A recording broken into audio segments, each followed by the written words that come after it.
I think what's real special is when you're on the river, like nothing else matters. You're there in that moment, and that's all it is.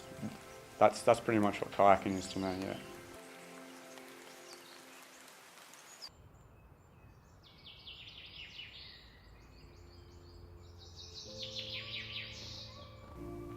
What first got me into kayaking, I lived in Cairns when I was a kid, and Cairns is a big spot in Australia for whitewater kayaking. I nearly got into kayaking as a kid, but didn't end up doing it, ended up getting more into rock climbing. And then anyway, years later I moved back down to Melbourne and got back into the climbing.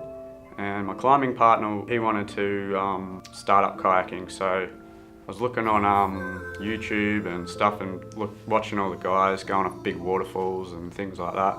And then anyway, I just kept watching it more and more and started realising that like something, that I wanted to get into. So started saving up and forked out and got all the good gear right to start with. So I was safe and just sort of started researching, and through forums and stuff I got some contacts, and then just sort of went from there. And so kayaking's taken me to quite a few places now.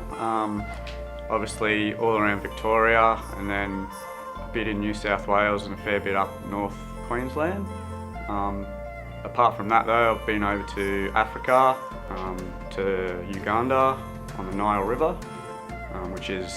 the Nile River is obviously a massive river and totally different to anything I'd ever paddled before, because Victoria's just got small rivers, and then to go to Africa and you're just on this huge river with massive water and massive like rapids and all that, it was pretty intimidating, like just the idea of going over there, but loved every minute of it when I was there, and definitely have to get back there.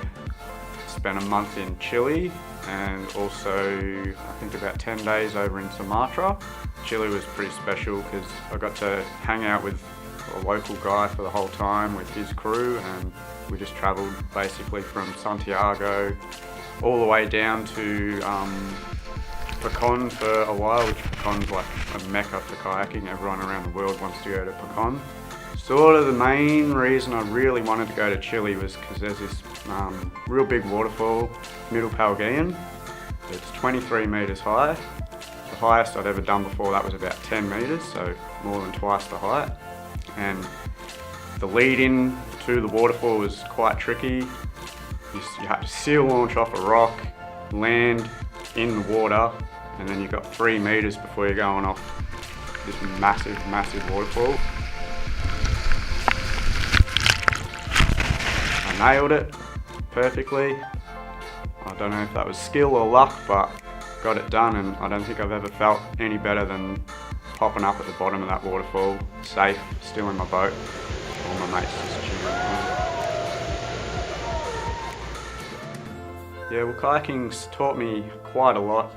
It's taught me a lot about looking after the planet more, because you're in the rivers, and say like in Queensland the rivers are really nice and everything, but then when you go to Sumatra there's just rubbish everywhere, just a lack of education for the local people, I guess. Like they'll just pull up on a bridge on their little motorbike and just throw a bag of rubbish in the river and then it's gone. So things like that, like just giving me more understanding and respect for nature, and so I guess it's changed me to just be more aware and try to look after the planet and the waterways and things like that. My future goals for kayaking is just basically keep going with what I'm doing. I want to get to so many places. I want to get to Canada. I've got a trip booked New Zealand at the end of the year. I was going to go to Norway this year, but I'm hopefully going to go next year instead to Norway. I definitely want to get back to Africa because that was just the most special place I've ever been, and then see where else I can go. But yeah, basically just keep doing, keep having fun and keep pushing myself and get better and get in the boat as much as I can.